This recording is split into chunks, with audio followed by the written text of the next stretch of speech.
Hi, today I'm with me DOOGEE V Max and I'll show you how to hide developer options on this device.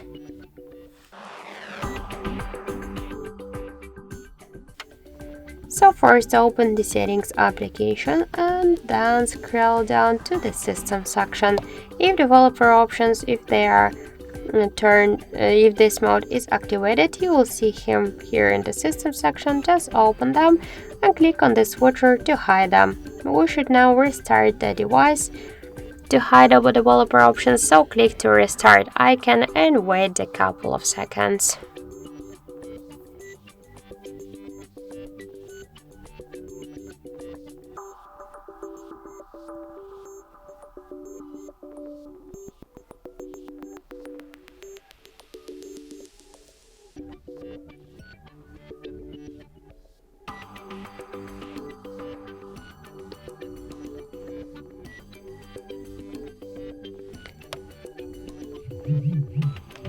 So now let's just go to the settings to the system section and we can see that the developer options section is gone successfully.